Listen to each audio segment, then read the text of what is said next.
call them counselors. Sometimes they can call them social workers. Okay? Yeah. When I was actually, I don't know how old you are. I was 15, 14, 15 when I went to my first therapist in Syria because I had problem with anxiety. So I'm someone who worries a lot. I think about things a lot, too much. Like it just like feels like so tiring. And after that, not only I had headaches and I was thinking about things so much, I started having OCD. Have you ever heard of OCD? People who wash a lot. So let's say you finish eating. How many times would you wash your hands if you finish eating? Once or twice. I would do like 6 or 7. Imagine. So it was an illness. So everything, like whatever I touched, okay, if I like opening the door, closing the door, you know how people in COVID, they became like kind of so aware of touching? I was like that that was my life. Then they convinced me to go see a therapist. It wasn't easy. I would cry in the car every time I went because I felt we're talking about difficult things. He wants me to practice not washing my hands. And I was completely uncomfortable with that because I'm used to it. It's like it was like addiction. When they tell you, like, I don't know if you watch, I don't know if you watch a lot of, like, if you play a lot of video games or what do you give me examples of addiction? What are people addicted to? Video games, phones. What else? Alcohol, cigarettes, nicotine. Yeah. So when people are addicted, what does it mean? It's really hard for them to stop what they're doing, right? They're stuck. They know it's not good for them. They know, but they can't really stop it. So washing my hands was the same exact thing. So I needed to be very uncomfortable and be so patient until, I was able to decrease slowly. And alhamdulillah, I'm much better now. So I decided to become a therapist so I can help people because this person really helped me get out of this prison of OCD.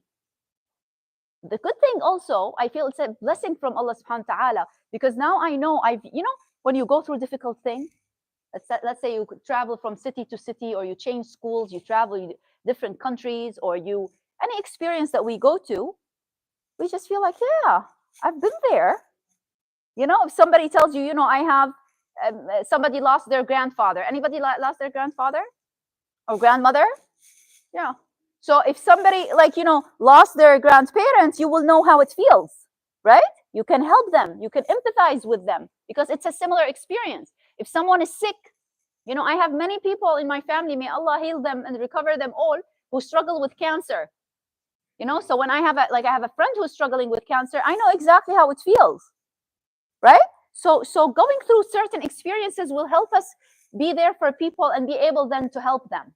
Now, we chose this title, I'm a Confident Muslim, because I have many people who come to me, even adults who are in their 30s and 40s, and to tell me, I'm not that confident. I don't know how to deal with the, people here, or I don't know how to, I don't want to show that to my kids. I'm not confident. And I have a lot of people your age also who tell me the same thing. So what does it mean to be confident? What is this word, confidence? Yes. To be proud. Very good. What else? I'm confident. To love yourself. Very nice. So do you have examples of people who are confident in your life? Yes. Who? My mom. Your mom. Okay, so what does she do? Tell me about her. She is confident, like her work, she is confident, and do it like now. So she's confident. So she knows what she's doing, right? When someone is confident also, right? They know. You feel like, yeah, they know what they're doing. Anyone else? Has anyone confident in their lives and what that means? So one thing that, I became confident of is speaking in front of people. Okay? Now, but the thing that people don't know about me, and I want to share with you because I hope this is really helpful and you can take it all your lives, is that I do many things so I can appear confident in my speaking engagements.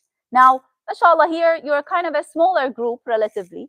I've talked, maybe the maximum that I've talked in front of was like 300 people. But I am, my nature, actually, I'm a shy person. People don't believe that. I'm a shy person. Now, what does it take to stand up in front of people and to do those talks? First of all, I love mental health. I love helping people. So I'm doing something that I really like. Okay? Yeah. The other thing is I try to manage my emotions. What does that mean? When I'm coming to speak, yeah, do I feel comfortable? I'm like driving and I'm like, maybe like just, talking to people and I'm so comfortable. Not at all. Guess what? Because I have some anxiety, as I told you, growing up. Guess what? Every single time I want to speak, I feel anxious. But it depends on who I'm speaking in front of. So what do I do? Do you know any tip that helps with anxiety? Have you heard, like in school? Yeah. Thank you. Breathing techniques. Like what? Do you know how to do like breathing? What kind of breathing do we do? Yeah. Yeah. So 7, 4, 8. Now, I mean, some people don't have that. It's like because they haven't practiced, it's really difficult for them to take that long breath.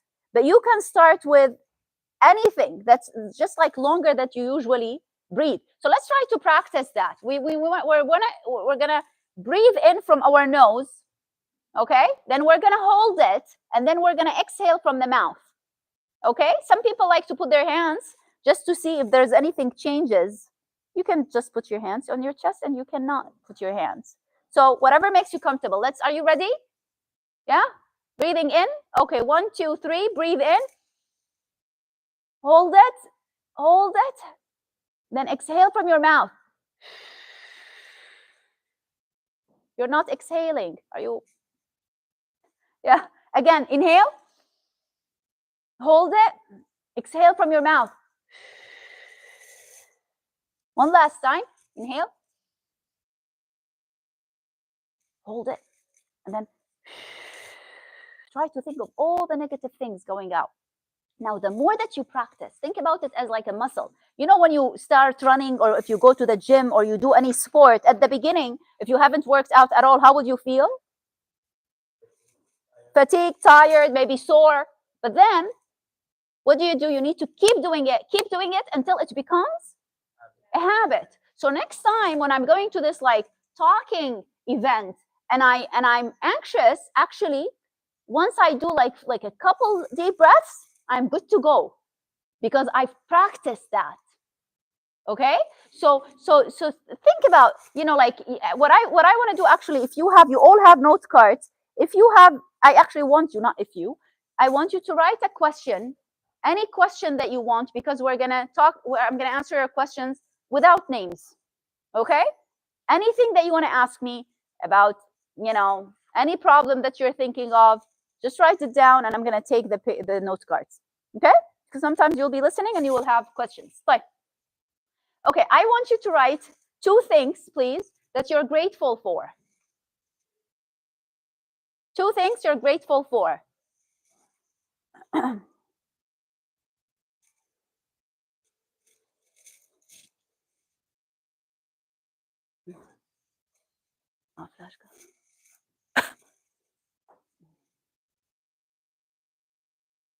Okay, who would like to start sharing?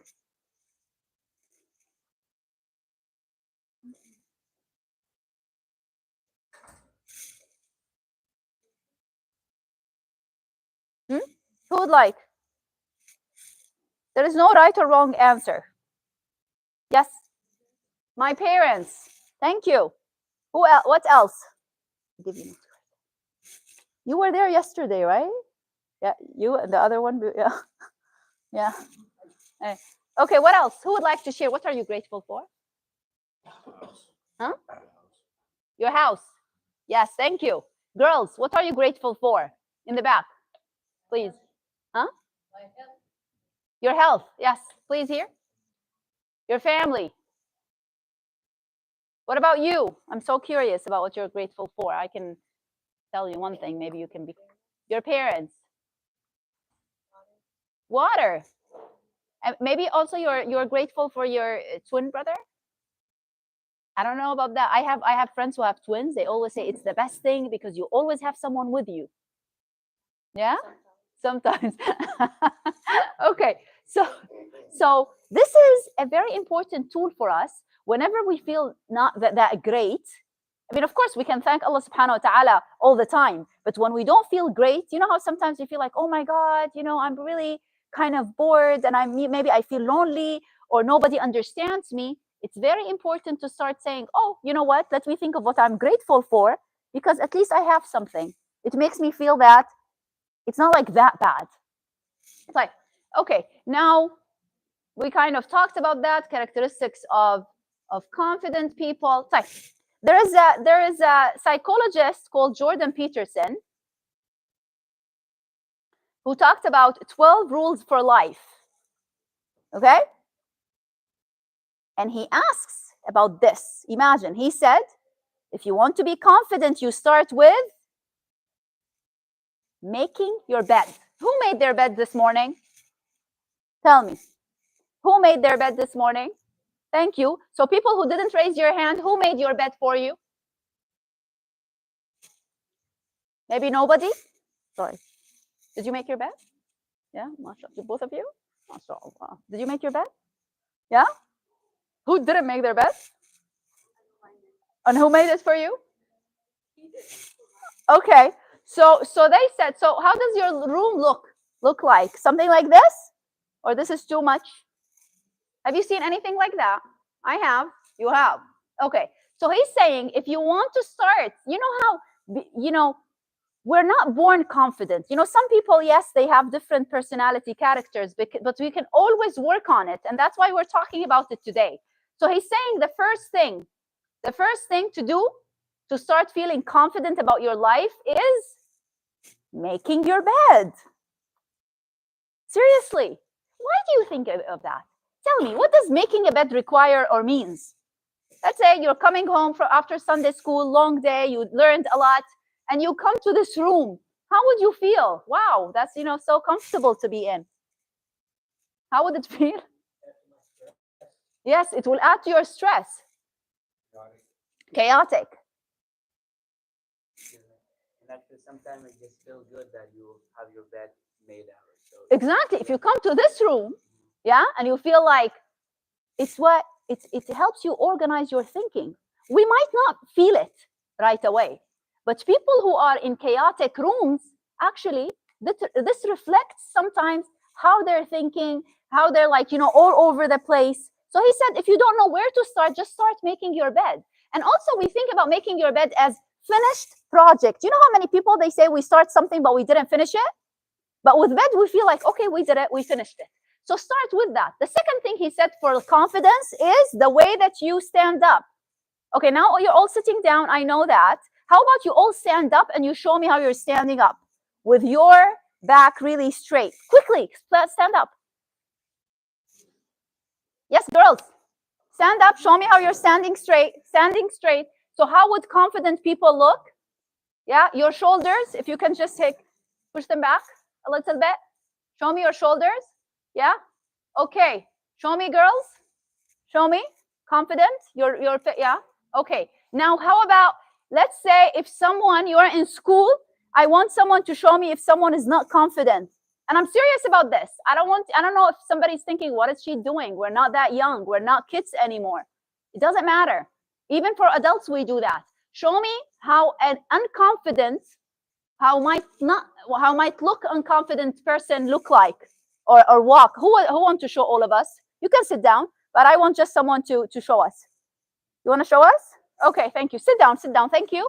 Yes, please. What's your name? Muhammad. Thank you, Muhammad. Yalla, show us someone who's not confident. Okay. Yeah, it's like looking down. You can look at the shoulders. No eye contact. He's looking down, as if something is missing, or as if like he doesn't know what to do with his life. Yeah, he's like confused. Thank you so much. Some like a bully now. Show me how a bully would walk. Bully. How would a bully walk? Okay. He doesn't want. Any bully? Yeah? No? No? Okay, how would bullies? So tell me if you don't want to show me. Do they look down like Muhammad? Here's like, okay, bully. Like a Dr. Saad. Let's see how it's gonna. Yeah. Yeah. Thank you. Exactly. Yes. So and sometimes they're really not very confident from inside, but that's they really use that. You see them like even in movies as if they have like muscles, right? And the way that they look at you. So the way that we stand and look at people really matters. So you're all gonna go to college, okay? When you go to college and you're meeting with your professors and your teachers, it's really important to have this eye contact. And even with your classmates, when you're looking for jobs and you're having an interview, any interview, they always tell you, look at the person, the way that you sit, how you carry yourself. And we have a saying, fake it until you make it. It's true. So the whole idea of like how we stand, okay, great. So first, what was the first one? Making your bed. Second one, how you stand up. Okay, third one is not third one. Actually, I shared the third one with you when I told you I do some breathing so I can be less anxious, so I appear confident to people. And I always tell them that because they think, mashallah, Hadia is so confident about her talks. I actually really struggled, but I taught myself. Okay, like hello. That what I want you to do, I want you all to look at your fingerprints. You see them? We might see them, we might not. Fun fact, actually, because of washing my hands a lot, when I wanted to came to the US, you know how they take the fingerprints? They couldn't get anything. Yeah, barely. And somebody actually had an officer who told me, what did you do to your fingers? He was really, that was kind of scary. That some people would actually burn them or any for so they can not have any evidence. Anyway. So I have a question. Yeah. So you said the fingerprint might be like it's already erased or missing, right? I'm talking about the feet fingerprint. What? I have no idea. But I have no idea. We need to look it up. But what I want to say now, forget about. Sorry, that was kind of a distraction. The whole idea of my OCD and fingerprints.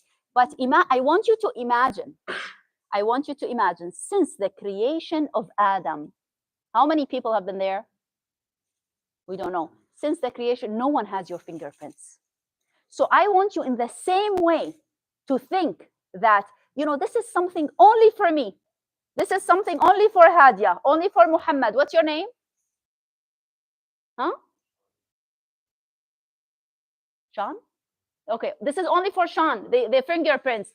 I want you to think that Allah subhanahu wa ta'ala gave you unique abilities and characteristics that's only for you.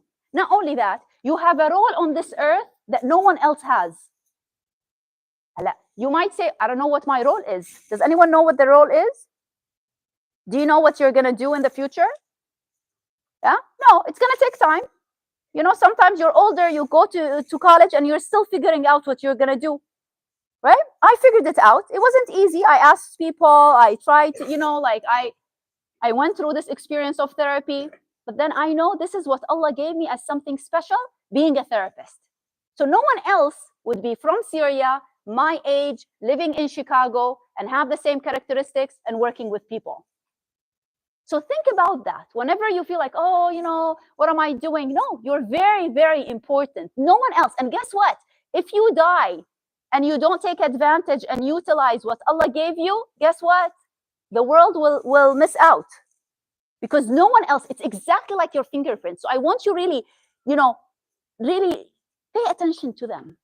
And always kind of say, like, when you touch them, try to remember that I'm unique. Like, okay, like, when we think about how unique I am, I want to think about my inner strength. I want every single person. Yesterday, people who were here wrote that. I want you to think of 2 things. Let me see what I have for you. Yeah, 2 things that you like about yourself. Write them down, please. Yalla, habibi. 2 things you like about yourself And 2 things you're good at. 2 things you like about yourself.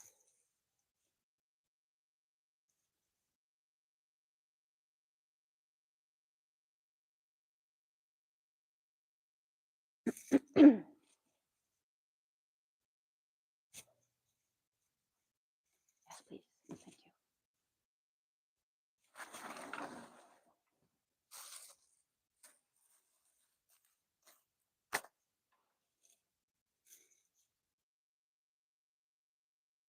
We have until 11:45.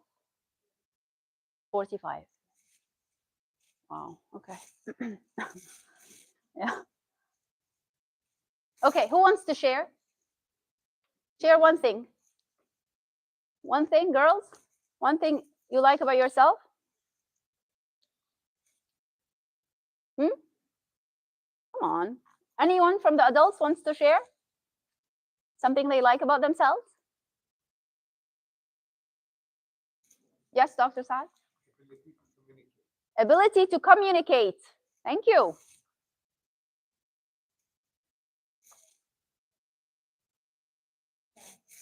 Yes?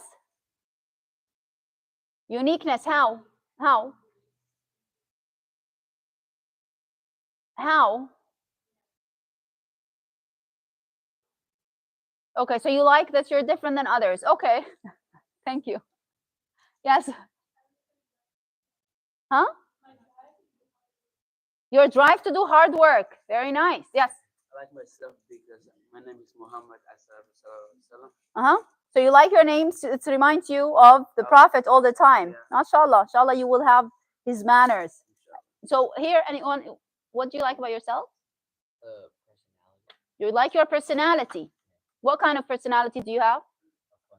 A funny one. A funny one. Okay. Yes. My passion towards education. Very nice. So people, what if like, sometimes, I don't remember or I can't remember my strengths. What can I do?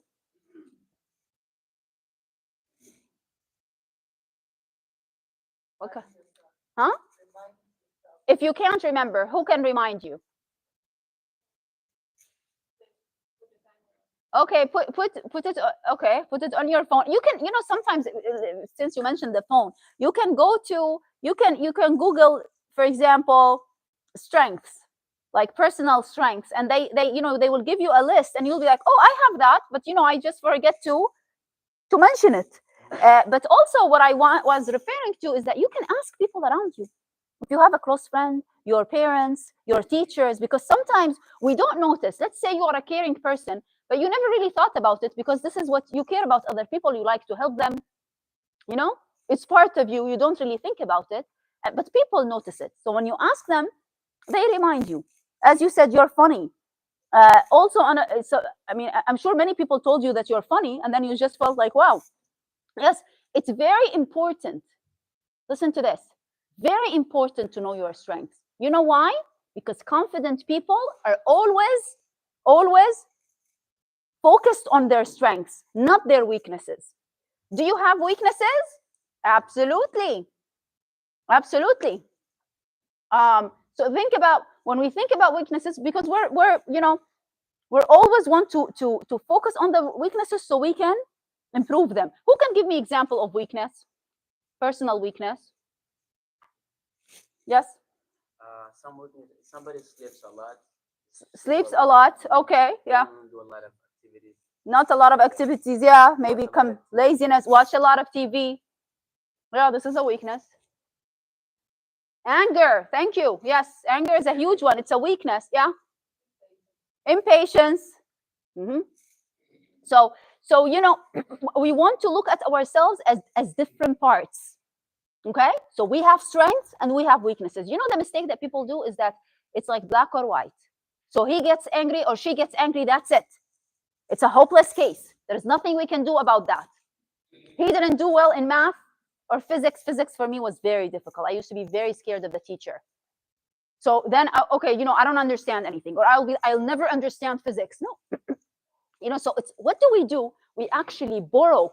We borrow from the strengths to help us with Weaknesses. For example, you know how I told you I practice deep breathing to help with my anxiety? You know, let's say I have another problem. Guess what I have? I have real phobia from dogs.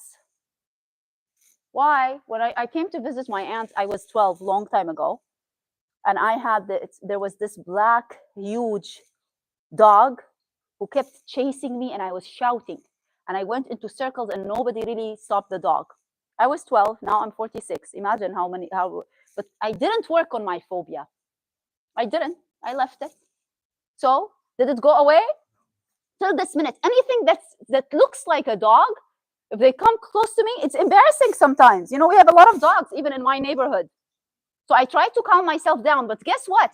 So that's a weakness that I have this phobia, but because I have a confidence from working on my anxiety, I was able to work through it. What would I do? I'll be like, okay, Hadia, you still have this weakness in your fear for dogs, but since you worked on that, you can work on the phobia. I worked on my anxiety, or I'm trying to manage. I worked through my anger, let's say. I'm trying to manage. So I can what? Overcome I can work on my fear. Does that make sense? Sorry. Okay, who can read this? I want someone to read this, please. Girls? Anyone can? Yes, please.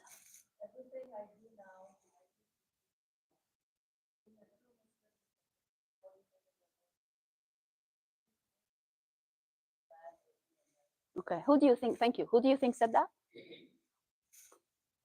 No. This is a confident person. People looked up to him. Of course, Malcolm X, we looked up to him. Yes. Yes. Yes. Yeah. So Muhammad Ali, he's a confident Muslim, right? He's a strong one. He's saying, you know, everything I do is to please Allah subhanahu wa ta'ala. He didn't talk about how, you know, amazing he is in boxing, how everybody loved him. What did he say? Everything I do is to please Allah. Being a true Muslim is the most important thing in the world. It's like, why do you think is that? What does Islam bring to us? Okay. The most important thing, one of the most important things is what? It's not the most important. One of the most important things is what? Purpose and meaning. What does that mean? Purpose and meaning. What does that mean? You know how I work with non-Muslim clients and they're not sure, you know, people talk about what's going to happen after we die. Do we have like something after? Why is this happening to me? Why did I lose my father? Why did I have this car accident? For me as Syrian, why did I have to move and I'm not in my country anymore? What is this life? You know, and they become bitter and resentful. But for us as Muslims, how do we perceive what's happening to us? Do you guys struggle with, have you heard of anyone struggling with anything in their lives? Give me examples. What do people struggle with?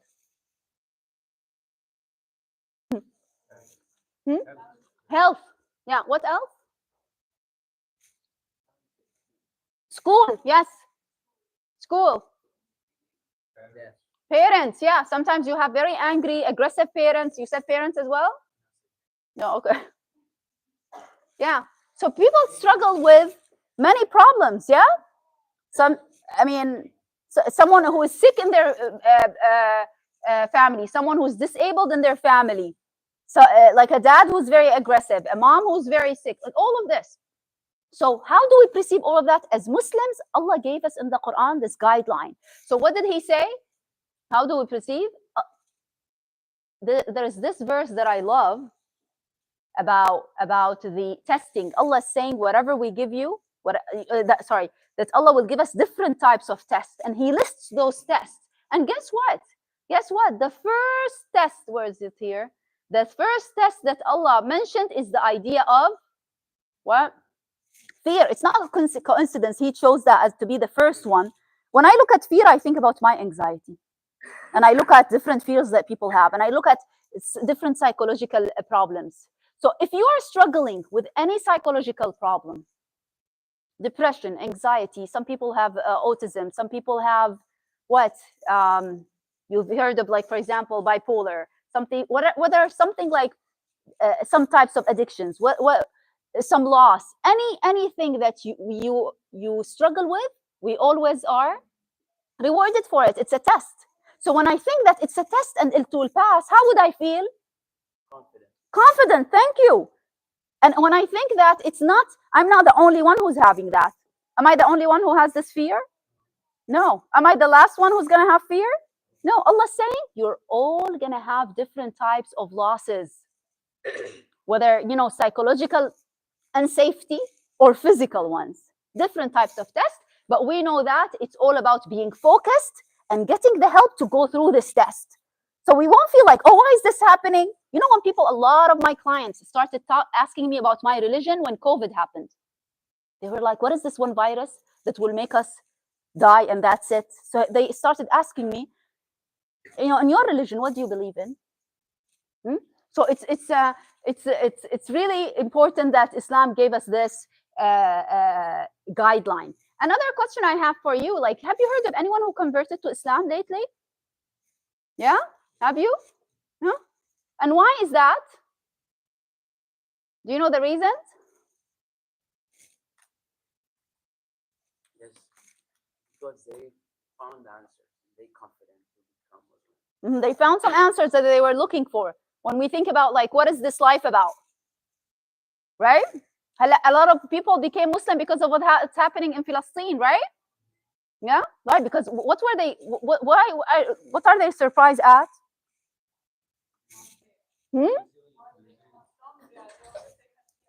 Yeah, the resilience. Yeah, how strong people are. How strong people are. In Chicago. I've heard of this woman who lost 23 people in her family. 23. Okay, she's in her 30s. So I was like, okay, I'm gonna go visit her. I didn't know her, and I was there, and I was like, oh, it's difficult. I'm trying to think of, okay, how I'm gonna talk to her. 23 people. What would her reaction be? Okay, and I sat. Guess what? The first thing I said, tell me about the Palestinian mothers. Guess what she said? Because I wanted to kind of have something positive, like, as it had been like 3 weeks since they died. So many people went through, like, they visited her. I came, like, alone. And I just wanted to learn about the strength of the mothers and fathers and, like, receiving all of those shuhada, all of those martyrs. Guess what she told me? You won't guess what she told me. She said, what about the Syrian mothers? That was the last answer I would have ever imagined. Now, when there's, like, war for a long time, sometimes people forget. But of course, because I'm Syrian, I'm not going to forget, right? If your family comes from a certain country, they would talk about it all the time, or maybe half of the time, right? Yeah. So I mean, as I see, like, you come from different backgrounds. So I'm sure your parents, talk about it, but I didn't imagine. I would imagine someone who lost 23, including her own parents, that she would say, yeah, it's difficult and we're really strong, inshallah, we'll get ajr. But she kind of completely, she was as if telling me, I see you and I see your pain. At the time, nobody's talking about Syria now. And she said, yeah, I've heard recently they actually bombed the northern part. I was like, wow. And I was like, and she said, you know what, Hadia, I've always seen martyrs. She used to live in Gaza. She was born and raised there. But she said, when you experience it, it's very painful, more than you can imagine. I didn't imagine that pain. She said, but listen to this. She said, I live by Allah's promise. I live by Allah's promise. What's Allah's promise for shuhada or martyrs? Jannah. And what else he said before that? She recited the verse, وَلَا تَحْسَبَنَّ الَّذِينَ قُتِلُوا فِي سَبِيلِ اللَّهِ أَمْوَاتٍ بَلْ أَحْيَاء وَلَكِنْ لا, not ولكن, now I forgot the verse. عند ربهم يرزقون. I forgot the verse, huh? So basically, so they're not, don't you ever think that people who are martyred, that they are dead, actually they are alive with their Lord. But guess what, you guys? I've always read this verse, but that time, because she's saying it, so she's really kind of like anchored by it. She's so strong telling me that. I was like, yeah. She said, that's Allah's promise. And when Allah promises something, He will just He will make it happen. So I could, yeah. Now, at the same time, I want to tell you, as a therapist, of course, I was like, how are you taking care of yourself? I have to ask you that. And I said, have you been crying? And she said, yeah, not very much. And I was like, it's really important that you cry.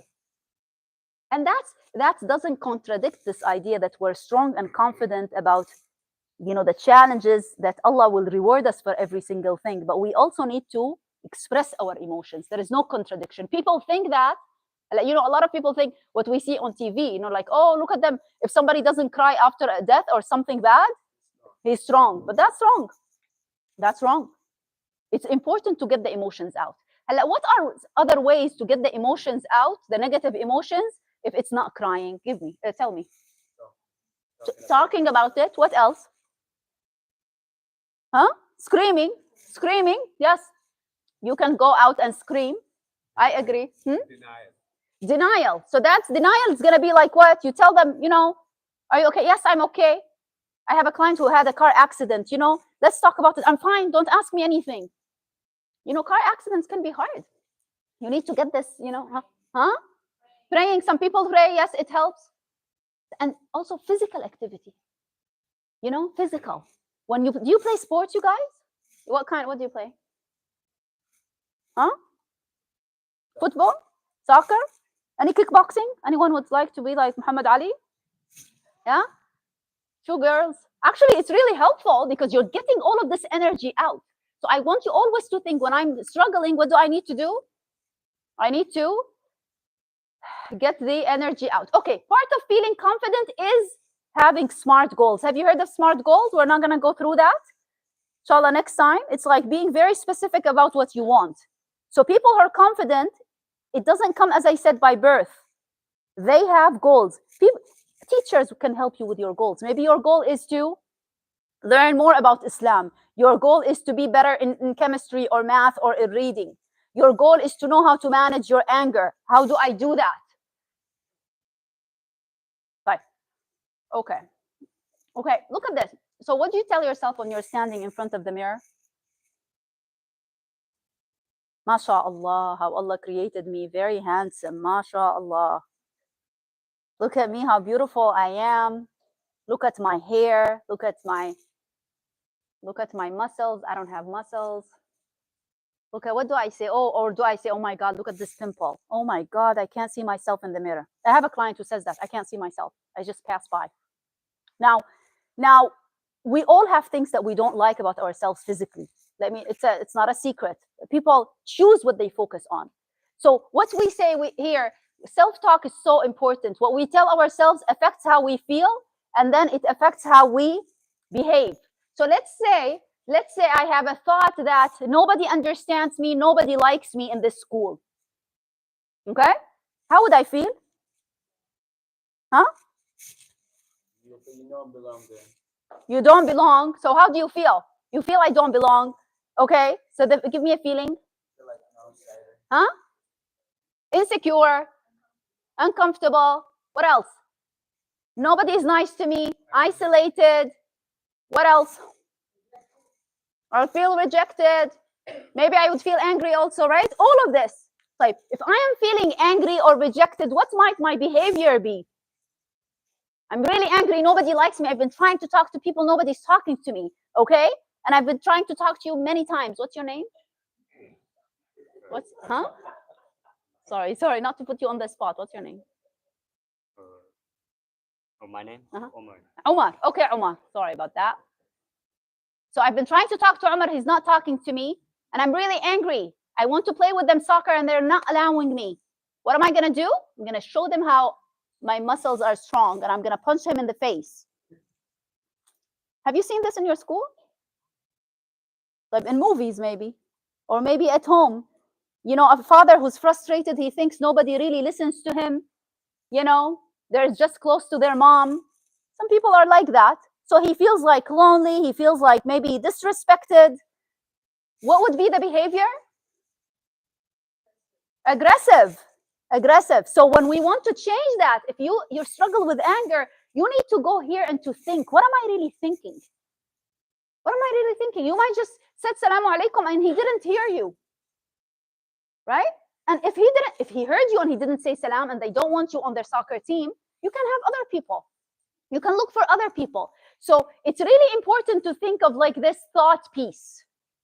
You know, what I'm gonna, if you're gonna stay till like when we have the other kids, we can practice all this together. Like I want you to have examples.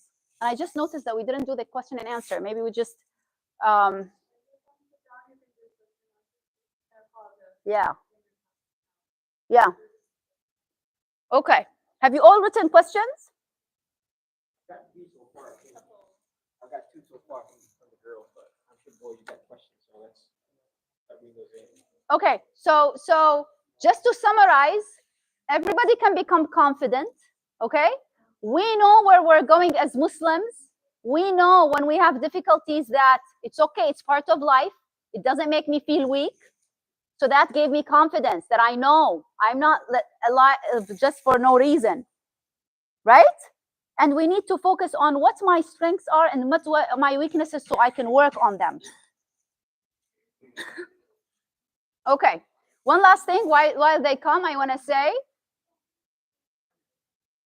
what makes us confident is the people around us. If I am someone who has a lot of people who like me and know they can help me, how would I feel?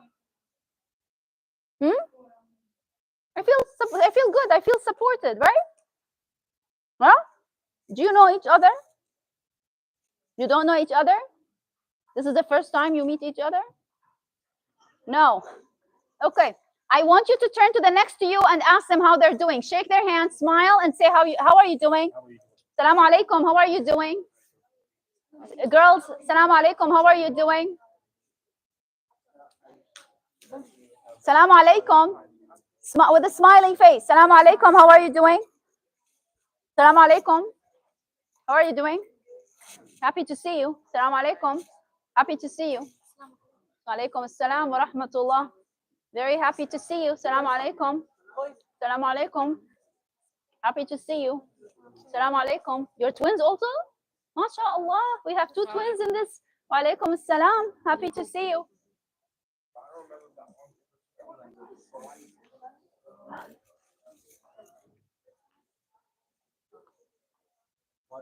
Thank you. Yeah. Okay. Just give me. I have other slides for the younger, but I might just merge them. Actually, I'm thinking now. Right? Yeah. I can't believe how time is passing. They're not really. I don't know about them, but it is. But that's fine. Put a mute on your That's fine. Yeah. audio, the microphone. Yeah. You might be live.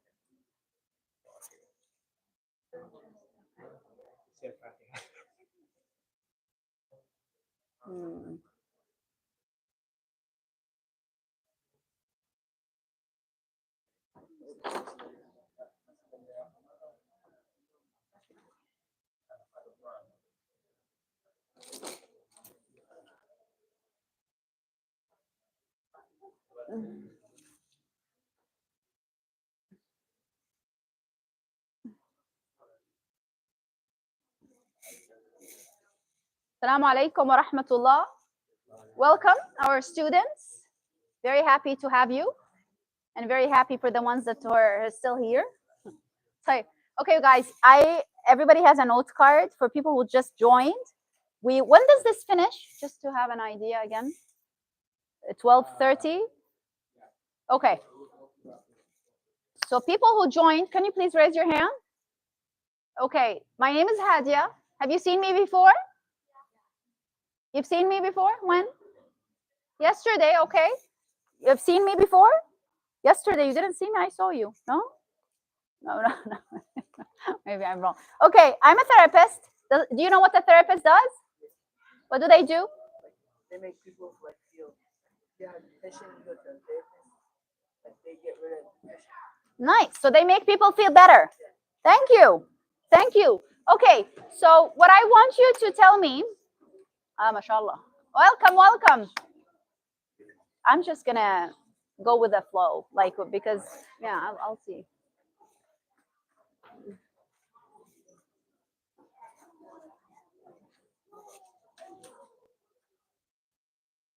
there's a transition period here. Mm.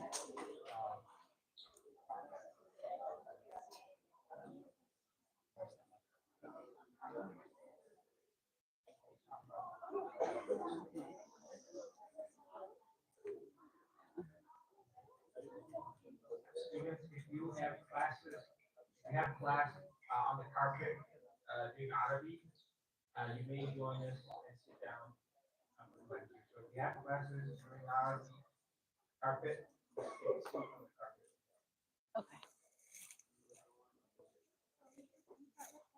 Okay. Thank you for coming. Those who are studying, you may change your class to your Arabic class. Assalamu alaikum, everyone. I'm happy If to you have see Arabic all of class you. on the carpet, MashaAllah. okay, MashaAllah. bye.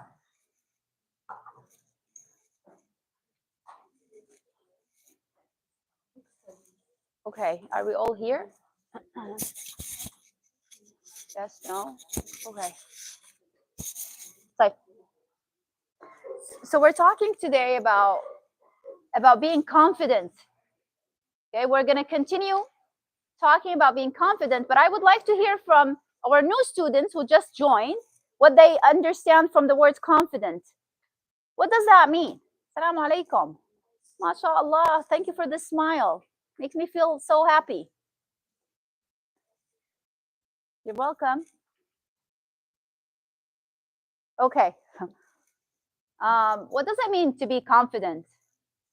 Do you know the word? Yes. Thank you. Did you hear that? Thinking like you can do something. Yeah. That's a very good point. So how do we know if we can do something or not? How do we know if we can do something or not? How do I know? What do I need to do? Yes? You try it. Yeah. We try it to know if I can do it or not. Let's say I tried it, but it was difficult for me to do it. What do I do? You try it again. You try it again. Yes?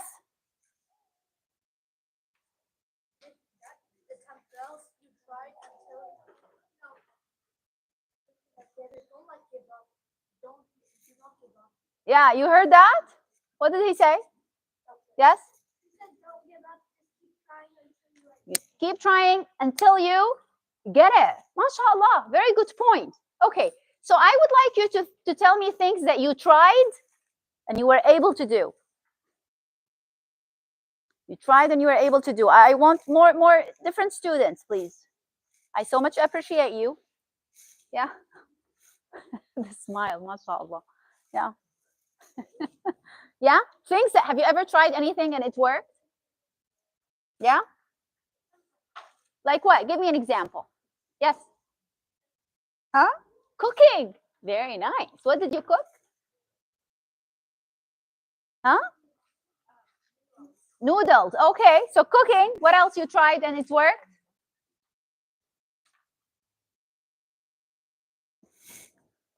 Huh? Have you ever, like, anyone asked you for help and you helped them? Yeah? And you helped them well and they felt good? Yeah? Anyone was sad and they kind of were telling you what the problem is and you helped them with their problem? Yeah? MashaAllah. Wow. Okay. Very nice. Huh? Yeah.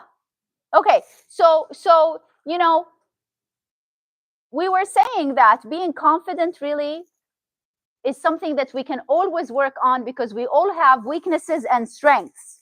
Okay? But what we want to remember is that one of the main things that makes us confident, even if we don't have anything that we know we have, let's say, or if we're younger, is that we are Muslims. Allah gave us this holy book, okay, that tells us why we're alive, what's going to happen after that, what do we need to do, and where we're going. Yeah? Does anyone understand what I'm saying? Can anyone tell me why we're created?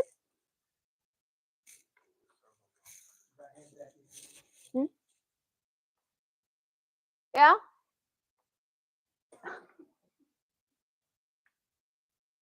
Huh?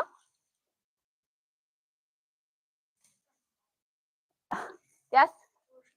To worship Allah subhanahu wa ta'ala. Thank you. Yeah, to worship Allah. What else did you say? What else? What's your name? Funny person. Yeah, yeah. Now I know you as the funny, as you said, their strength. Yes, to serve Allah, to worship Allah. What does it mean to worship Allah? Yes.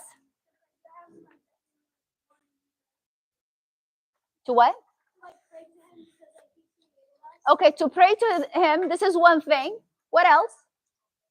To obey Him. So when He asks us for things, we do them. Things that He asks us not to do, we don't do them. Can you give me examples of things that He asked us not to do? I want it's the similar hands. Similar hands. I really appreciate you. Okay, anything that Allah asks us not to do? What about when we're dealing with parents? How is this He ask us to talk to them? Nicely. Thank you. Nicely. Yeah. What else? Something that He told us to do is, let's say who is here very close, like friends? Do we have like very close friends? Who? Okay, with the girls. So imagine, and here, are you close with them? Do you know them? Let me see. Do you know them? Yeah. Do you know those girls? Are you close with them? Not very much. Okay. So let's say, what's your name? So Lujain is sitting with, what's your name? Zaina and Aya. Okay, and Lujain. So Lujain came and she sat with Zaina and Aya. You know, that's her first time at Sunday school. And they started to what? They don't know her. They know each other. What do girls usually start to do? Something that's so annoying. So annoying and so rude. Being mean, how? Maybe bullying, and maybe even before bullying, excluding her. You know that there's a whole verse in the Quran about what? Not to exclude people. If you are 3, you can't talk to the other person alone without including the third person. Do you know that? Why? Because that would, what would that do? Would hurt their feelings. Yeah. True. Yeah. When there's 3 people, you can't whisper to the other person. You can't. You need to include them. What else? What are also things that Allah asks us not to do? Yeah. Eat pork. Thank you. What else? Drink wine. You know, I worked with people who struggle with addiction, like alcohol addiction, you know, and they always told me, I wish I never drank. I lose my mind and I become like someone else who can't make decisions. All those people who struggle with addiction, they have really strained and bad relationships with their family members, with their friends. So they, and those clients, sometimes they ask me if I ever drank, and when I tell them it's not allowed, they'll be like, wow, they really feel impressed because they feel like, I wish I had that. Because always whoever does, you know, who drinks or does drugs, at the beginning they feel good, but then what happens? Yeah, it affects their brains. Same thing for any type of addiction. I have a client who tells me, I am on my phone 8 hours after I come home from school. And guess what she says? She says, I'm listening to this, I don't know, this Korean band. Have you heard about them? This Korean band, I don't know what the name is. And guess what? She said, my mom doesn't do a good job in disciplining me. One day she takes the phone and the rest of the day she just leave it. She said, I don't know what to do. I'm feeling depressed. And I told her, of course, there's a lot of studies that shows us, yeah, that addiction to the phone makes us feel depressed. So anyone here has like a strict rule about using the phone or any screen time at home? Yeah, you have a strict rule. What's the rule that you have? You can't use your phone? Okay, excellent. MashaAllah. Do you feel good about that? Yeah, no, of course you wouldn't. And that's fine. And that's fine. You know, but that will help you not get addicted. Yeah, you know, anything that really requires us to have like good habits, it really needs struggle. Like, as you said, you don't like it, but you have to do it, right? You will be thankful for your parents later. I'm telling you, this client is 14. She said, my mom doesn't do a good job. She said, I'm going crazy, but I can't stop myself from listening. And she said, it's affecting my work in school. So that's why she sees me. So I try to tell her, you know, don't stay in your room, be with your family. Once she gets in her room and locks the door, that's it. She can't sleep. Once she starts. Same thing for video games. A lot of people are getting very what? Very? Huh? Obsessed and addicted and violent because of those video games. Yeah, tell me. And when they're get like, you know, if they get obsessed with the video game, then when they're like say that, you know, the parents got to say that it's your bedtime, you want to see the video game you're playing. You can't. Yeah. Gaming console, TV, streaming box, and you're like, you know, playing it and you want to keep playing it, you don't want to stop. Yeah, you don't want to stop because it takes over you. So anything that takes over us in Islam is what? Is not allowed, because Allah wants us to keep, you know, clarity in mind and keep making good decisions. What else Allah wants us to do? Good things that Allah, we said you worshiping Him. So how do we do that? Like what else? You know, like you hear about different, let's say in school. Do you have any bullying in school? Who has bullying in their school? Not a lot of people. No? You don't, nobody? Alhamdulillah. You have bullies in school? Yeah? Teachers who are bullies? Oh my God. You go to the wrong school, buddy. Yeah. How can teachers be bullies? Tell me.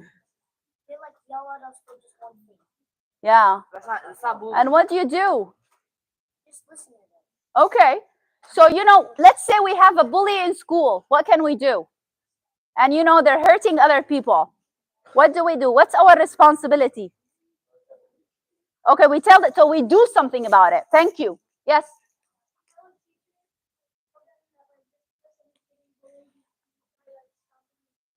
Excellent. So you tell the teacher, you tell them, what if you feel scared of telling the teacher? What can you still do something to support this person who's being bullied? Yes? Tell someone else, because I might be shy and I might not be able to tell the teacher, right? Yeah? What else? Let's say you didn't tell like an adult. It helps when you get, yes, tell me. Huh? Yes, you can stand up for them even by half. Sometimes even if you're sitting down, you know, like you're sitting down, how long has this person been doing this with you? I'm so sorry this is happening. Let's think of what we can do. I'm here for you. What do you think we can do? Yeah, talk it out. Go to someone, you know, go to parents. Would you tell your parents? You might tell me, no, they will never do anything. Can I tell the teacher, no, please? She wouldn't tell anything. Some people think that, right? So, but it doesn't matter as long as we're really trying to help and talk, right? What is the worst thing that we can do as a result of bullying? Something really negative that we might do. We might not be shy, yeah. Okay, ignoring them can be helpful. Yeah, some people would, yeah. Okay, tell the teacher, yeah. Yeah, I mean, the idea is here that we as Muslims, we're responsible for standing up for each other. Okay, and Allah subhanahu wa ta'ala says, إِنَّمَا الْمُؤْمِنُونَ إِخْوَةٌ. We are like brothers and sisters. And another hadith that we are like one what? What the ummah is like one body. Thank you. If one organ or part hurts, what happens to the rest? It all hurts. So that means we're not alone. So imagine if I am really hurting and I know I have all of those sisters around me, or for you, you have all of those brothers and you're not alone. How would that make you feel? Yeah, it makes you feel strong, happy. I feel like I'm confident that they wouldn't really leave me alone. If Muhammad, wasn't able to help you, maybe you will have Umar, maybe you will have Yazan. You have a lot of people who might be there for you, right? So this connection is very rare. You know what? I would say maybe number one, or maybe together. A lot of people talk to me about anger, and they don't know how to manage their anger. And the second one is loneliness. People tell me, I'm really lonely. Even women in their 30s or 40s, they say, I'm lonely. They don't invite me to those parties. Imagine. Like, if I feel, okay, let's say, not me, let's say, what's your name? I asked you before, right? And I forgot. Sorry. No, I didn't. Muhammad? Shan. Oh my God, I asked you. I'm so sorry. Shan Muhammad. Shan? No. I forgot. Okay. Sean, how long have you been? Are you born here? Okay. So Sean, he's how old are you? 14. He's born here. He's born here. And everybody knows him. Okay? Okay? When he comes to school, everybody knows him. Everybody wants to say salam. He's a nice, young man. He's very helpful. He's very supportive. He's very kind. He comes to a place and everybody's so happy to see him. How would he feel? Yeah, very happy, very confident about his even social skills, right? I know how to interact with people. I know how to he feel really supported because look how many of you, imagine like 50 people are supporting him. So I want you to think of each one of you in that way, that how can I be more connected to my brothers and sisters? It needs work. How can I be more connected? Tell me. Yes. Masjid events, yes. Let's say you attend masjid events. Very good. What else? Give me example. Another example. How can you have good connections with your brothers and sisters? Yes. Very nice. Very nice. So, because you might come to the masjid and guess what? I have people who come to the masjid and guess what? Nobody talks to them. Have you seen that at all? That's the new student. Let's go all together. Nobody talks to them. So even they're all Muslims and they all have the same values, but they still don't talk. What does Allah teach us about social interactions? What does Allah teach us? As you said, what did you say? One of the things? Be nice, make them feel comfortable. Yes. Include people. And Allah subhanahu wa ta'ala would help you if you help others. You're always, even if you pray for others, Allah, the angels would say, Ameen. So always think of like, how can I include them? Yesterday we talked about one simple thing that we can do and we can get rewarded. Like, what's your name here? Huh? Rashad. Yeah, you were there yesterday, Rashad. Yeah. So Rashad, come, Rashad. Okay. Yani Rashad, he entered. Yes. Oh, how did you? Smile nicely. Smile as you smile at me. So Rashad, he came here. And I've been really forgetting many names, and I saw him and I was like, oh, did I see this? Like, what is this nice smile? Because he was smiling at me, and he made me feel so happy. Right? He was giving me this very you're not sure. Maybe he's shy now. He's not giving you this beautiful smile that he gave me. But this is very Islamic. When you go to a place, go with a smile. Could you please all show me your nice, genuine smile? Everybody, everyone. I'm so serious about it. Smile. You guys are not giving me anything. Just you're gonna get rewarded for it. Thank you. You're gonna get rewarded for it. Smile. So when somebody comes, this doesn't require any effort. Any effort. Does it require effort? Would your mouth hurt you if you smile? No. No. So it's like, so this is number one. The second thing, being kind. If you give them a space where they can sit next to you. You share food with them. Being generous is a huge thing. A lot of non-Muslim co-workers that I work with, they always say, oh, Muslims are so generous. They always share their food. Have you heard of that? Yeah? If you haven't, it's good to know it. We're so generous because the idea is the more you give, Allah will give you. He promised. We give and Allah will give us. Okay? So please always try to think about your other brothers and sisters. How can I be like Prophet Muhammad sallallahu alaihi wasallam, including people, taking care of them, standing up for them when they're bullied? Now, if someone is angry, how can I support him as Muslim? He has anger issue. What can I do? Shall I say, I'm not going to talk to him, hopeless case, he's violent, let us kick him out. He comes to Sunday school, we don't want to talk to him. MashaAllah. Yani.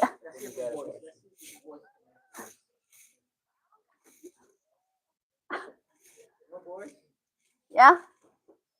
Talk with him and try to understand why he's getting angry. Okay, very nice. Very, did you hear that? Say it again, please. Say it again. Talk to him and try to see why he's angry. Yeah, there's always a reason. Talk to him and try to see why he's angry. We always need to think about the reason. What is he thinking? What are his thoughts? What does he believe about himself? Some people will tell me, nobody likes me. They start by a thought, but then it becomes a belief. What's the difference between a thought and a belief? Yeah?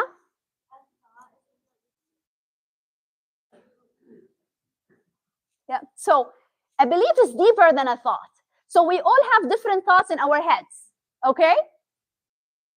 I am, oh, you know, maybe I'm boring. Look at them. They're not really participating. I'm not sure. I'm usually good with kids. Why nobody's smiling? What's happening? Passing thoughts. Is that true? That I'm a boring person? Would I go out of this and say, oh my God, I'm really boring, and I keep saying I'm boring, I'm not going to do those talks anymore? No, it's a passing thought because of a reaction that I had. Right? Yeah? So the difference, what's the difference? A thought can be passing. A belief is something that's what's stronger. It's like when I think like a belief, like this woman who lost 23 people, and she said, Allah promised us he will give us like heaven. When you give charity, Allah promised he will increase you. It's a promise, it's a belief. You know, when we think your parents love you, right? Is it a thought or a belief? It's a belief. It's a belief. When we think that teachers care about us, it's a thought or a belief? It's a thought if the teacher, yeah, it can be a thought. It can be a thought when she's mean, yes, that's right, because you need to prove something. To have a belief, that means you tried this thought over and over and over. Yeah? If I believe that I'm good at soccer, somebody said that, yeah? That means I played soccer many, many times. If she thinks she's good at cooking, that's a belief. She tried many meals and many people really liked her cooking. Right? Yeah? But a thought. So what can we do when I have a passing thought? Let's say, oh my God, I didn't sleep well, so I didn't do well in the test.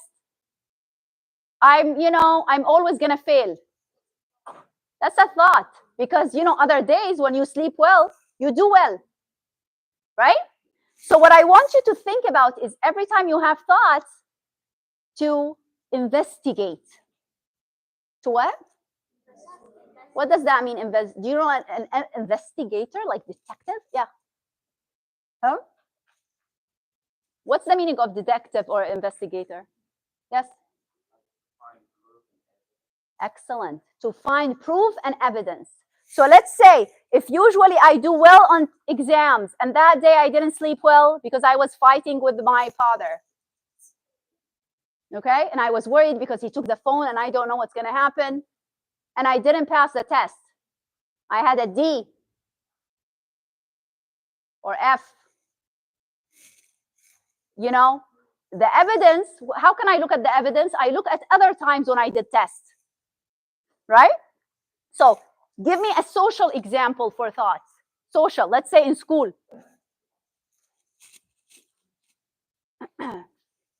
Social example. What's your name? Eugene. No. Aya. No. Aya? Okay. She's Eugene. Give me a social example. Meaning, I'm what? What do you think socially? No, not smart. No, I mean another something social with interactions. I'm popular. Everybody loves me. Everybody loves me. I have a lot of friends, very social. Everybody loves me. Okay? And then you go to this place. When I came here to go to university in Chicago, guess what? I would go to class and I would say, good morning. Nobody responds. Hello? Nobody responds. Everybody, as if I'm not there. I had really a difficult time until somebody told me, you know what? They don't say that when you come to school. You just come and you sit. In Syria, you have to say, Assalamu alaikum, sabah al khair, how are you? And I was like, okay. Although I still think that's rude, but that's fine. I learned that I was like, why don't they want to talk to me? Maybe because I looked differently. I dressed differently. I was the only international student. I have an accent when I speak, right? So would I say I have an accent, I will never be able to make friends because I'm in Chicago? At the beginning, I had some doubts. I was like, oh my God, how am I going to have those as my friends? But you know what I did? Because I know I was social before, and because I was like, no, Hadia, you need to push yourself, I tried smiling at people, sharing my food. Really, I remember it was Ramadan and I shared some dates, and they said, really, you don't mind? It's like, no. So this is how I started, but it was difficult. So what you need to say, if I said nobody's gonna talk to me, I wear the hijab, I look different, I'm Muslim and they're not, I would be really stuck alone. So if I feel, no, I know who I am, I'm a nice, caring person, then how would I feel? I'll feel motivated to talk to people. So I will go and say hello and share my food. If I think, it's very important what we think and believe. If I think that, you know, I'm different, I have an accent, what if I talk, there are words still now, I don't know how to say. You know what, example? I'll give you vulnerability. How do you say it? Huh? It's so difficult. Okay, irritability. I can never say it like you say it. How do you say it? No, not like that. Say it the American way. So difficult for me. You know, like, so if I'm gonna say, you know, I will never be able to speak English, let me just be quiet, then of course I will feel disappointed with myself and I will be quiet. Versus if I say, okay, this is my second language. Most Americans, they don't know a second language. Okay, I'm motivated, mashallah, Hadia, you know 2 languages. Then I'll be like, let me speak and I don't care. So this is very important to keep modeling it. Okay, it's like, what we're gonna do now, we're gonna go into questions. I wish I could stay with you longer and longer.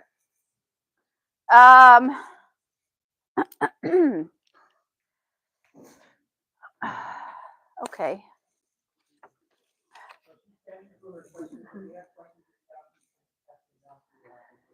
Wow. Is this, I don't know if this is an adult. If it's an adult, we have this question. Have you converted anyone to Islam while giving therapy? Is it an adult question? Are you going to say if it's an adult? Because I have an answer for that, but if it's an adult, I'm not going to respond right now. You have a... He asked you that question. You asked me this question? Have you converted? Not him, no. I think he That's fine. That's fine. Did you ask me? No? read it. Oh yeah, that one. Yeah. Have you converted? Yeah. Have you Oh, thank you. Wow. Okay. That's a very interesting question. Oh my God. Okay, Allah, Bismillah. So thank you so much. What's your name? Faris. Thank you, Faris, for this question. Have you converted anyone to Islam while giving therapy? The answer is no. However, you know, when all what's happening in Palestine, in Gaza, okay? So we do healing circles. Do you know what that means, healing circle? That means people who have the same problem, they will come together and they will talk about their feelings and what helps with their feelings. So let's say a lot of people that I work with struggle with anger. What do? We have them in a circle. They talk about what makes them angry and what can they do about it. Okay? Okay? What examples did we say about what can they do about it? In the beginning, we talked, yeah? We said we can, I don't know what, huh?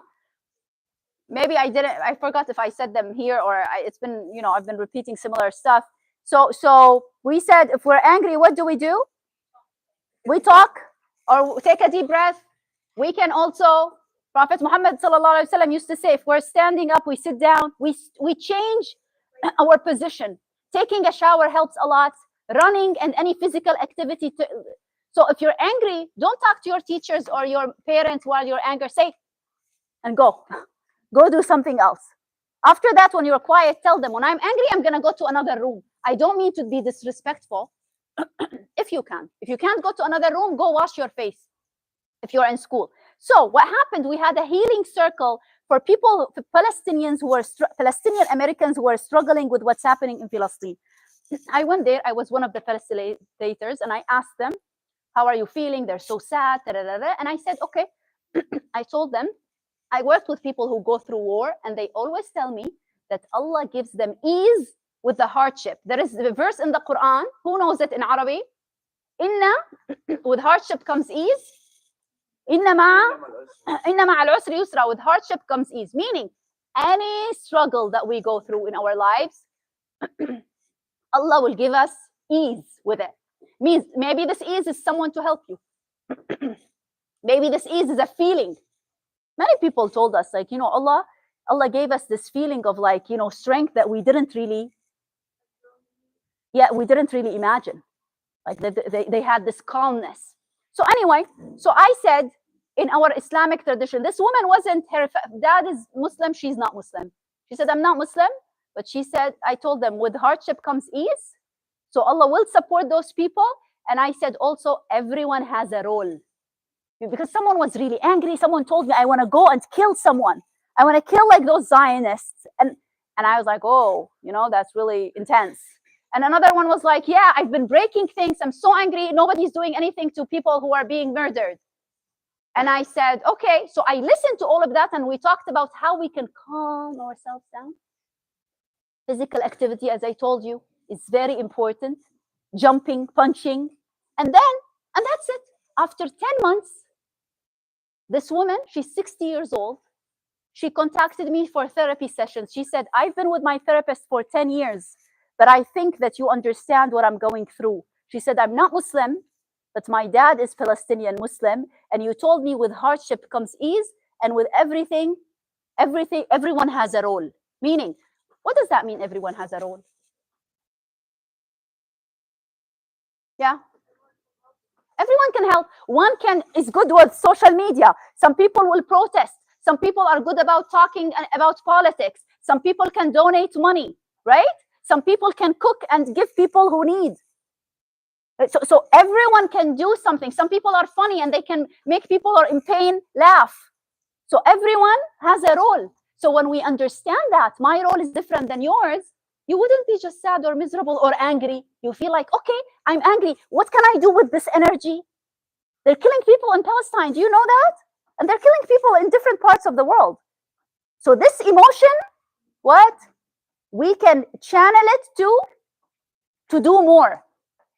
We have more energy, so we can help more people. But we need first to regulate ourselves, not shout at people. If I say, give me money to give the poor, did you hear me? Give me money to help the poor. Would you give me money? Yes, thank you. Imagine I'm attacking people like that. Why? Because I'm so angry because there is poverty. It doesn't work. They will think like, what's wrong with her? Sorry, I shouted at you. You're fine. You took it very nicely.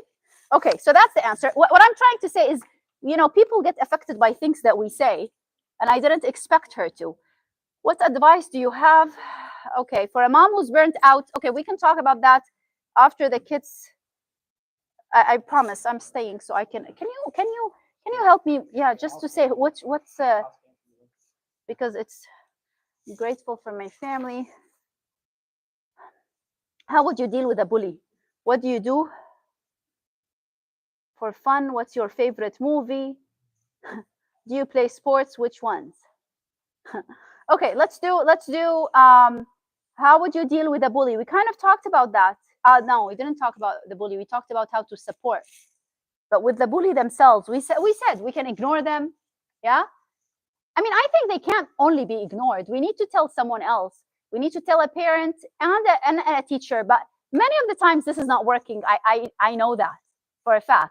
What I really want you to do is to look at the bully in the eye if you can. If you can't, you can have someone with you who you think, I told you, my nature is really, I'm a shy person. But I learned when I came to Chicago, I had someone who's really taller and bigger.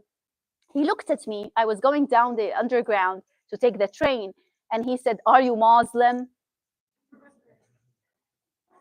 Are you Muslim? Yeah, that's what it is. And honestly, I was a bit scared, but I was like, I don't know. I think Allah really helped me with that.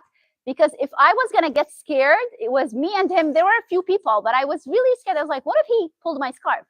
What if, like, I don't know what he was going to do.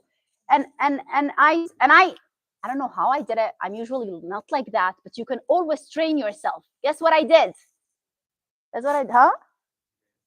I looked at him from head to toes. I don't know how I did it. Head to toes. And as if like I'm really confident and not scared. I was really scared, but I pretended not to be. And then I said, obviously. Wallahi, when I said obviously, he looked away. And I was like, oh, you know? So I don't know. Yeah. So it's really with the bully, you need to remember that this fake, this strength and power that they are showing you, it's fake. So you need to fake it. It's like try to keep looking at the mirror and practicing. Obviously, practice what do you think yourself you're doing, because it's your right. It's your right. You know, you have to stand up for yourself. Are some video games okay? Are some video games okay? Well, I mean, I would say, I used to play Mario. Do you know Mario? I used to love it. But you know, like the thing is, once you start, I would say, of course, we all like to play video games, but you need to be strict about when to stop. If you're someone who can really kind of say, okay, this is like half an hour, 40 minutes, you know, you work with your parents about it, and you can really, because we can be disciplined if we say only those 30 minutes or an hour, and that's it, you're fine. But not everybody can do it. If you notice that you want more, then you need to be very careful. But I'm not going to tell you don't play anything, because that's not reasonable, to be honest. So you need to be strict and have someone with you who will tell you, come on, and you respond. You wouldn't say, oh, I haven't played, or some people would change the timer, or there's kind of a, okay, how many reasons are needed to turn a thought to a belief? MashaAllah. Such a good question. I've never thought about it. I don't know. How many do you think? How many mashallah, how many reasons are needed to turn a thought to a belief? Huh? One, yeah. Can you elaborate on that? Or if you have any example? Belief is based on, of course, you can have a thought process, but the belief comes only when you are confident that the one that you believe in is going to, like you said, the promise that was given, we know it will be delivered. Yeah. So here it depends on from who. So it's because if it's something from Allah, we know He promised, done deal. He promised us. Okay? He promised us we do well, we believe in Him, we're good to each other, we bring justice, we make people happy, inshallah we go to heaven. Okay? But when we think about our own experiences, like am I social, am I popular? Those examples that we had, you know, like can I get rid of my dog phobia, for example? How would I know if it's a belief? Yes, I can. Here, you know, it might be only one experience with my anxiety because it's significant to me. Because of that, I believe I can overcome my phobia. You know, so sometimes your own experiences. So he was asking how many times, you know, like if it's not divine. But that's a very good question. How often are the circles? What does that mean?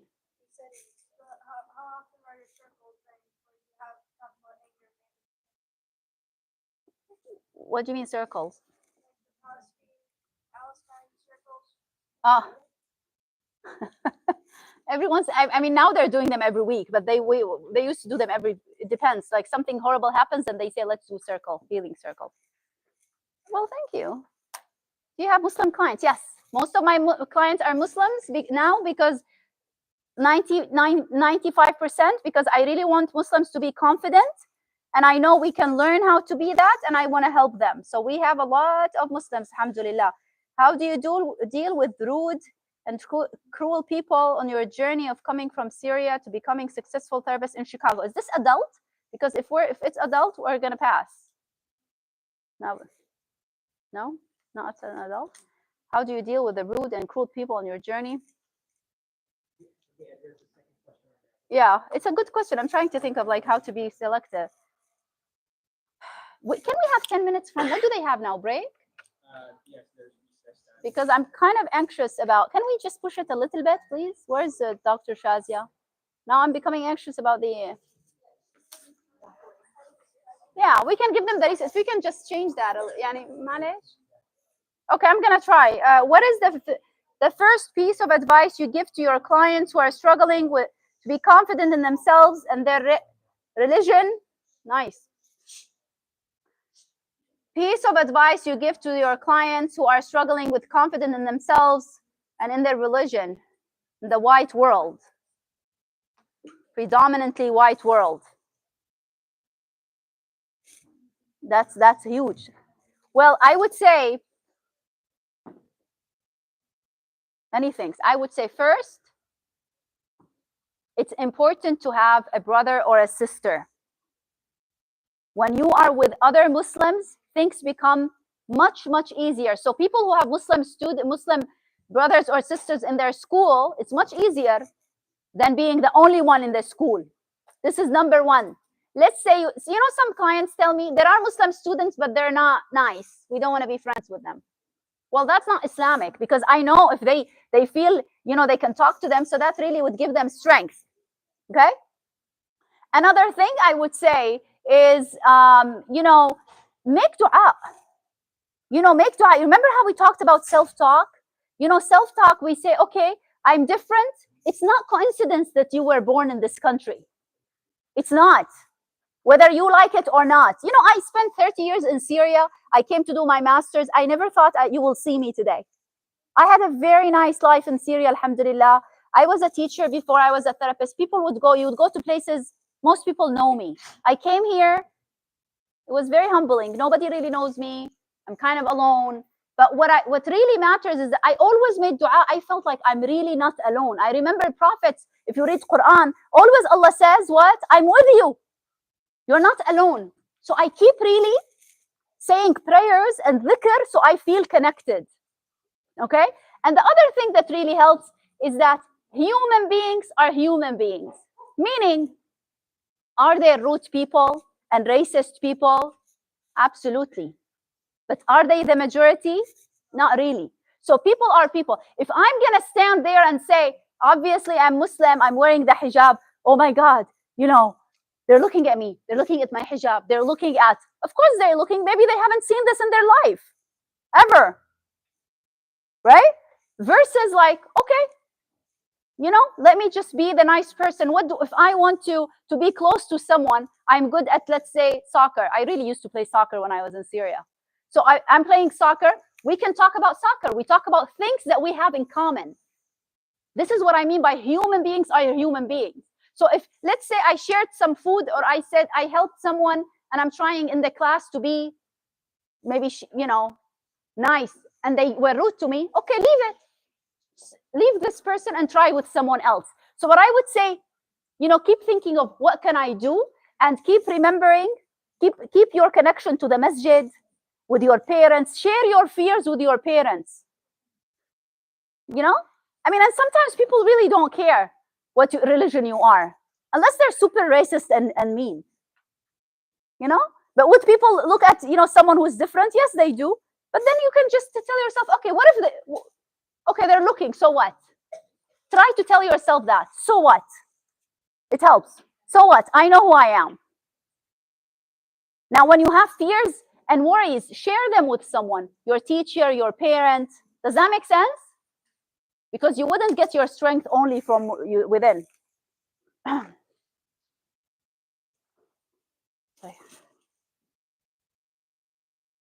Yeah, the question for the mom, I promise it later, as I said, how to get rid of social phobia. Hello, social phobia.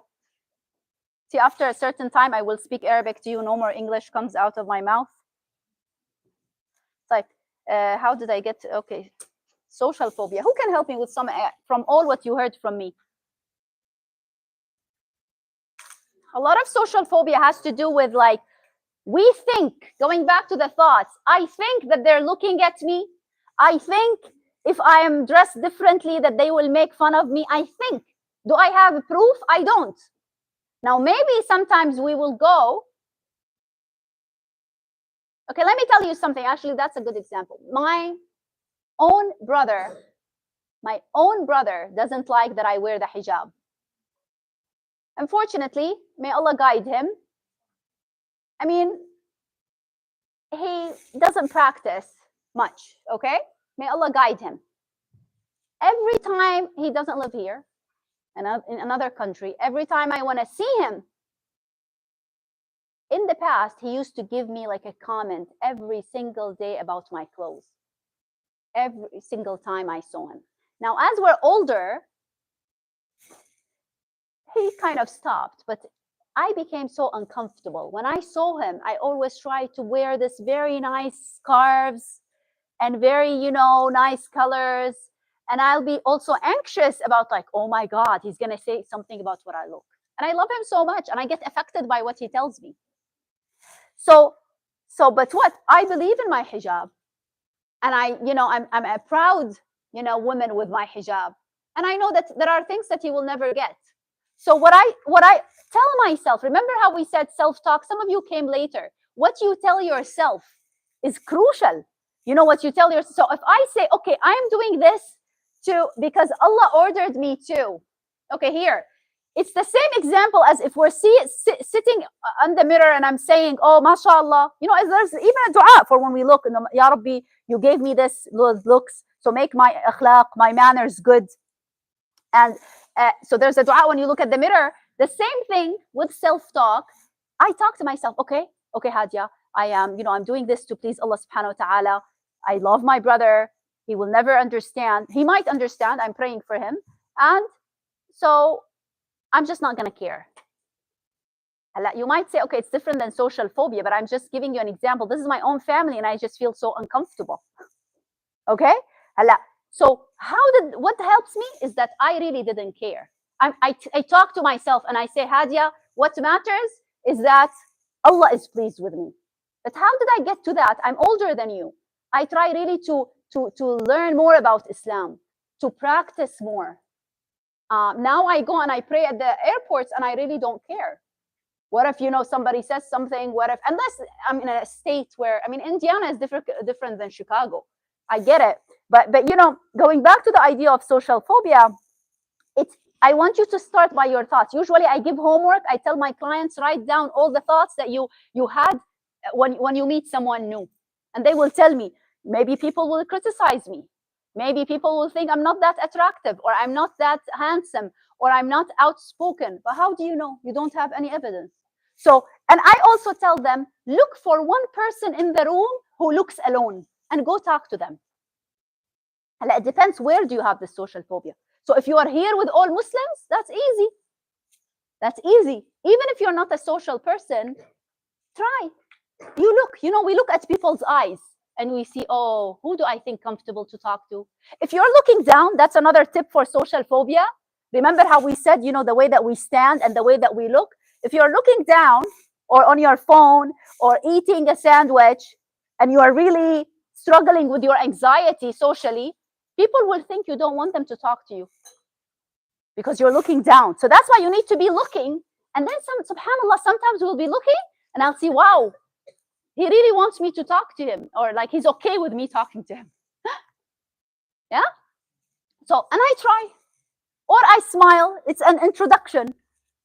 So what you tell yourself is so important. And let me tell you something. All of us, when we go to a new place, we might have that. Like when I go and I work with I have some trainings that I do with white people, since you asked me about it. Do I feel the same level of comfort like with Muslims? Absolutely not. Absolutely not. But I talk to myself. I'm like, okay, Hadia, remember who you are, remember your strengths, and that's fine. I hope that helps. We can do a whole session about social phobia.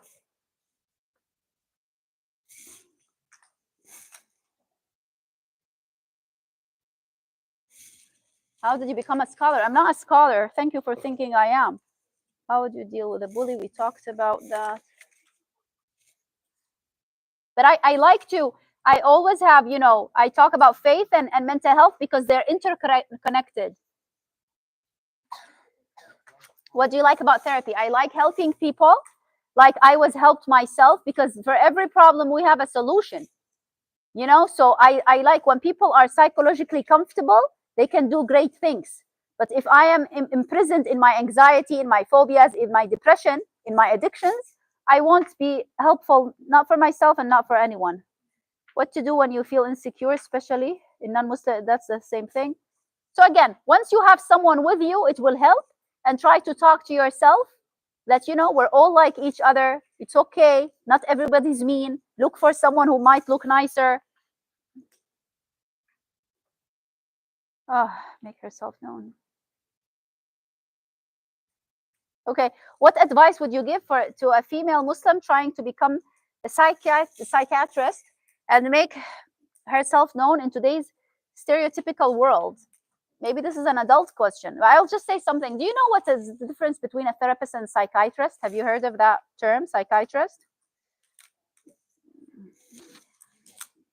So a psychiatrist is a physician who gives medication. You know, you've heard of people who have ADHD, for example, they give them Adderall, or sometimes they give, so they give medication. But as therapists, we say we talk to people. We listen and we talk. What does this say? Even though they are innocent? Are the Palestinians being killed? What is, not sure. What is people, what if people judge me for being Muslim? Shook, a lot of people are talking about the same thing. What would we do if someone okay, who can answer this? We kind of talked about that. What if people judge me for being Muslim? Why would people judge you? Well, what do people think about Muslims? Let's think about that. Terrorists, where did they get that from? 9/11, thank you. You reminded me of something else that happened to me. Only 2 things happened to me in those 15 years. Guess what? Also in the train station, somebody tells me, hello, Usama. Yeah, but you know, like, so, okay. So here, thank you for reminding me of that. So here, because of the media, people think that we're terrorists, right? Now, going back to the thoughts of and beliefs, if I think, what can I think actually? Give me something that will help me. He is what? Somebody's saying he's racist. So when people are racist, what are they? Bad people. What does that mean? Yeah. What else? They're ignorant. I think because if I'm a racist, what does that mean? I feel I am better than you. Look, Islamically, we have a beautiful faith. What does Allah say about people and who's better? Huh? Who's better? Inna akramakum inda Allahi atqakum. So the one with the highest level, who's honored, is the one who is, you have this piety, yeah. You have the taqwa. So Allah's telling us, so do I feel, maybe if I was a white person, that would have been much easier. If I was without the headscarf, it was much easier. Yeah, those thoughts come to my mind. But I'll say, Allah says we're all equal. That's Allah who's saying, so I don't care about the rest. So here, when I say he's an idiot, he's ignorant, how would I feel? Would I feel like I want to punch him in the face? I can't, but would I feel like it? If I think he's an idiot, like, I don't care. Like, you know what? I'm not going to waste my time on this idiot, ignorant person, right? So I would feel like, okay, like, I'm fine. It's okay. I'm going to ignore that. So here I would ignore. But if I think, oh my God, I'm insulted. He thinks I'm a terrorist. I can't believe that. When is this going to stop? I mean, and that's fine if we feel angry also. But when I'm feeling angry, I might do something that maybe that's dangerous or something stupid. I need to be careful of what I would say. What if I said something and he really hit me? You know what I mean? But what matters is I don't want to leave the situation and I feel like weak. No, I just feel like, oh my God, there's a lot of ignorant people in the world. We need to work a lot. Because I know who Muslims are. Muslims are the best people. If we follow what Allah tells us, amazing, very kind, very generous. Actually, the generosity, we're known for that. I've been told with non-Muslims, you're so generous. I talked to you about the food, but even with money, you go to fundraising dinners and people want to support Palestine, want to support Sudan, Yemen, Syria, Pakistan, different places. So they're generous. So we need to, again, when I know that I'm generous, nobody can tell me that I'm otherwise. That's why I tell you, focus on your strengths. When I know that I'm not a terrorist, even if 10 people tell me, hello, Osama, I'll just leave them. They will be bothered that I didn't give them any attention. It's like the bullies. If you give them attention and you feel worked up, they would be like, we made her like uncomfortable, right? So we don't want to give them attention. We just need to be focused on our work. What would you do if someone is talking behind your back? What do you say?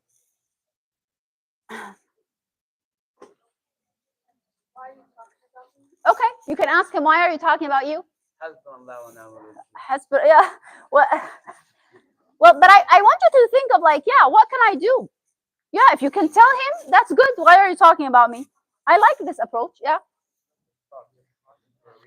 They're behind you for a reason. I like that. They don't have the courage. I like that. Yeah. What would you do? Okay, what should we do if people judge me for being Muslim? You know, guys, everybody, yeah, I hope this is helpful because a lot of people are asking the same question. What if someone tries to pull your hijab? Yeah, we can. I'm almost done. Yeah, I'm done actually. If somebody pulls your hijab, well, I would say, you know, just make dua that it doesn't happen. I wouldn't know what you know, I'm reminded of another third story. I promise, only 3 things happened. I keep reminding. Alhamdulillah, my hijab wasn't pulled, and I was worried about that when they killed this. There's this the Palestinian boy, Wadi'. He was only 7. They killed him. He's you know the story? Like, he's half an hour away from where I live.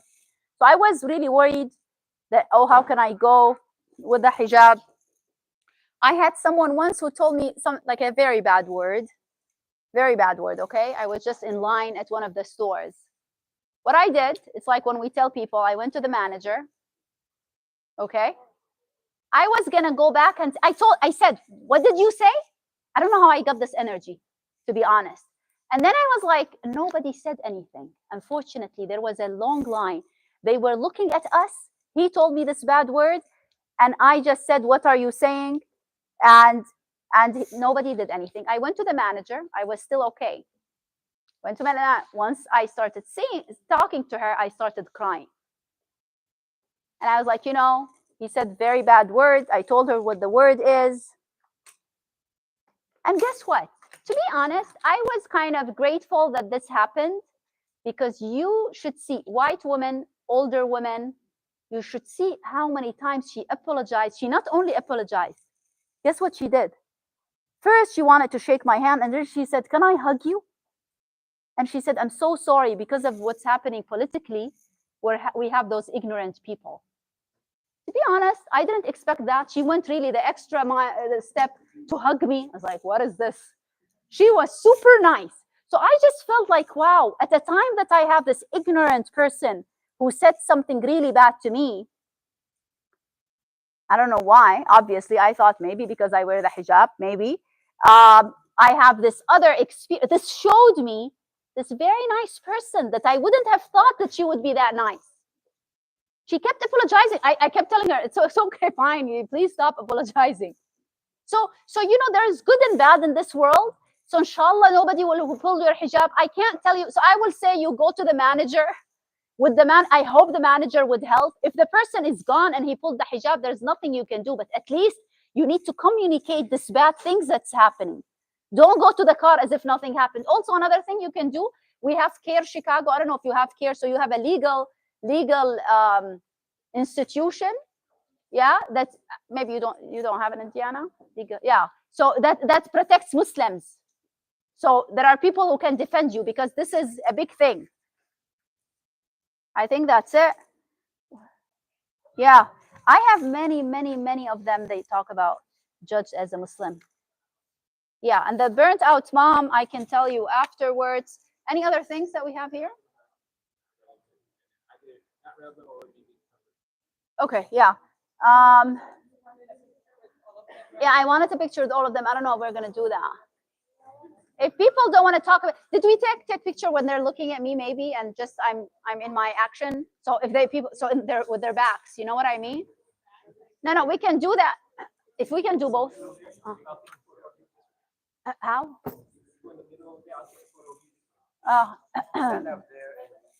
Yeah, I can do that. Yeah, stand there.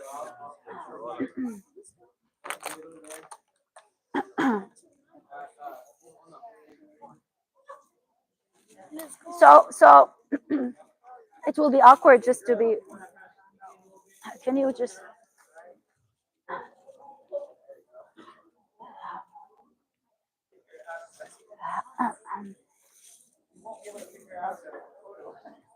How you can't have those? You can't have those. You guys, look at the picture. Boys, look at the picture, boys. All right, 3, 2, 1. 1, 2, 3. Silly face. 3, 2, 1. Come on, silly face, guys. 3, 2, 1. Okay. Okay, before you move, what I want you to do. Okay, we're gonna practice being nice to each other. Okay, stand up. Stand up, please. Okay, can you please show me, you guys? Okay, so one of the things to help with anger, as we said, is we jump in the place. Jump in your place, please. Jump, jump, jump, jump, jump, jump, jump. Okay, now I would like you to. Is there? Can I use the microphone? Yeah, I will do just to close it up. Okay, hello, salam alaikum, salam alaikum.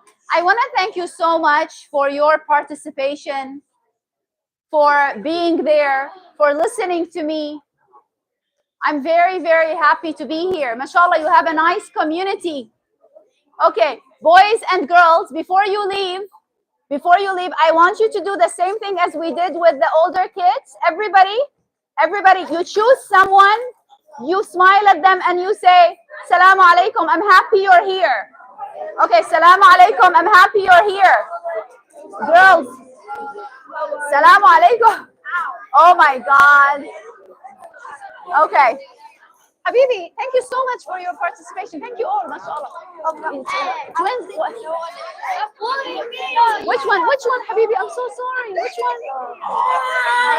What did you ask? Do you remember the question?